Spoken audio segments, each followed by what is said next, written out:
Praise the lord all of you. బాగున్నారు అందరూ. కీర్తనల గ్రంథము 62వ అధ్యాయము 10వ వచనం ఒక్కసారి మనం చదువుదాం ప్రియులరా. అక్కడ ఏమని రాయబడుతుందంటే, ధనము హెచ్చినను దానిని లక్ష్య పెట్టకుడి అని ప్రభువాక్యం సెలవిస్తుంది ప్రియులరా. ఒకవేళ దేవుడు ఈ లోకంలో మనకి ఉన్నప్పుడు ధనవంతులుగా చేశాడు అనుకోండి, అప్పుడు ఆ ధనాన్ని బట్టి మనం గర్వించకూడదు. నాకు డబ్బు ఉంది కదా, నాకేంట్లే, నాకు ఏ మనిషి అవసరం లేదులే, డబ్బు ఉంది కదా నాకేమీ కాదులే అని అలా అనుకోవటానికి వీల్లేదు. దేవుడు ఇంకో దగ్గర చెప్తున్నాడు. 1 తిమోతిలో 6వ అధ్యాయంలో దేవుడు చెప్తాడు, ఇహమందు ధనవంతులైన వారు గర్విష్ఠులు కాక, ఎవరైతే మీకు ఈ ధనాన్ని అనుగ్రహించారో వాళ్ళ మీద నమ్మకం పెట్టుకోమంటున్నాడు. అంటే ఈ అస్థిరమైన ధనము మీద నమ్మకం పెట్టుకొనక ఇచ్చిన దేవుని మీద నమ్మకం ఉంచమంటున్నాడు. డబ్బు శాశ్వతం కాదండి. ఈరోజు నీ దగ్గర ఉండొచ్చు, రేపు నా దగ్గర ఉండొచ్చు, రేపు ఇంకొకరి దగ్గర ఉండొచ్చు. ఒకరి దగ్గర అది స్థిరంగా ఉంటుందని మనం చెప్పలేం. కాబట్టి ధనం ఉన్నప్పుడు మనం గర్వపడకూడదు, గర్విష్ఠులుగా ఉండకూడదు. దేవుడు ఇంకో దగ్గర చెప్తాడు. ఏమని చెప్తాడంటే, ఆ 1 తిమోతి పత్రికలను చెప్తాడు. ఏమని చెప్తాడంటే, ధనాపేక్ష అనేది సమస్తమైన కీడులకు మూలం అంటున్నాడు. నీకు ధనాపేక్ష ఉందంటే ఎలాగైనా ధనాన్ని సంపాదించాలని న్యాయబద్ధంగా కాకుండా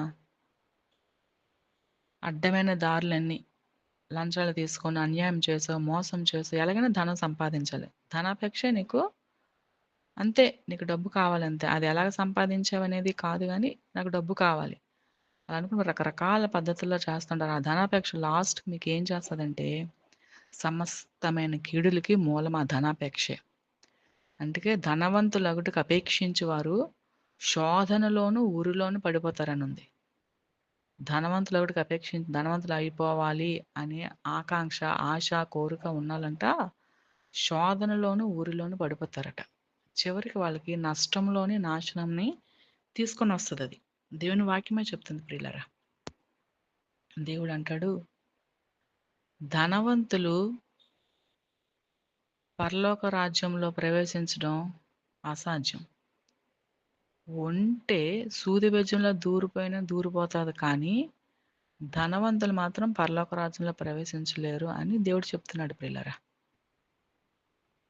మత్తయి సువార్తలో ఇంకో దగ్గర చెప్తాడు దేవుడు, ఏ మనిషి కూడా ఇద్దరు యజమానులకి దాసులుగా ఉండలేరంటారు. అంటే ఏ ఒక్కరు కూడా సిరికి దేవుడికి దాసులుగా ఉండలేరు. ఒకరిని ప్రేమించాలి, ఇంకొకరిని ద్వేషించాలి. అయితే చాలా మంది ఏంటంటే దేవుడిని ఎప్పుడైతే ధనం వచ్చేస్తుందో ధనాన్ని ప్రేమిస్తున్నారు, దేవుడిని పక్కన పెట్టేస్తున్నారు. అది మంచిది కాదు ప్రియులరా. మనకి ధనము ఉన్నా లేకపోయినా మనం దేవుడినే ప్రేమించాలి. మనం దేవునికే దాసులుగా ఉండాలి తప్ప ధనానికి, సిరికి మనం దాసులుగా ఉండకూడదు. ఎవరికో ఒక్కరికే, ఇద్దరికి మనం దాసులుగా ఉండలేం. దేవుడు చెప్తున్న మాట అదే. సిరికి, దేవునికి ఎవరు కూడా దాసులుగా ఉండలేరు అని. కాబట్టి ధనము హెచ్చినా సరే మనం దాన్ని లక్ష్య పెట్టకూడదు. దేవుడు ఇచ్చినందుకు దేవునికి స్తోత్రం అంతే. మనం యథావిధంగా ధనము లేకముందు ఎలా ఉన్నామో ధనం వచ్చిన తర్వాత కూడా అదే రీతిగా ఉంటే మనుషులు కూడా మెచ్చుతారు. ధనం రావంగానే మనం ప్రవర్తన, మన మాట తీరు, మన వేషధారణ అన్నీ మారిపోతే అప్పుడు లోకం ఏమంటుందటో, ఓ చూడరా ఒకేసారి డబ్బు వచ్చేసరికి ఎలా మారిపోయాడో, ప్రవర్తన మారిపోయింది, మాట తీరు మారిపోయింది, మనుషుల్ని లెక్క చేయట్లేదు, ఎవరిని లెక్క చేయట్లేదు, డబ్బు డబ్బు డబ్బు అనుకునే ప్రాకులాడుతున్నాడు అని అనుకుంటారు.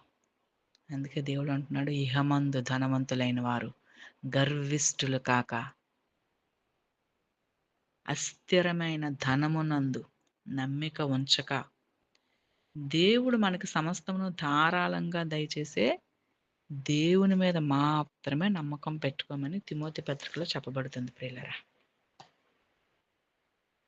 కాబట్టి మనం దేవుని మీదే మన నమ్మకం, దేవుని మీదే మన విశ్వాసం, మనం దేవునికే దాసులుగా ఉండాలి. ఇంకా దేనికి మనం దాసులుగా ఉండకూడదు ప్రియులరా.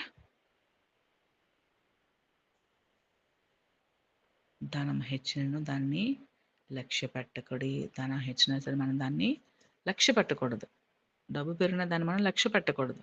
డబ్బు లేకముందే మనం దేవునికి ఏ విధంగా విధేయత కలిగి ఉన్నామో, డబ్బు వచ్చిన తర్వాత కూడా దేవునికి అదే విధంగా విధేయత కలిగి ఉండి, వినయం కలిగి ఉండి, తగ్గింపుతో ఉన్నప్పుడు అప్పుడు దేవుడు మనల్ని మెచ్చుతాడు.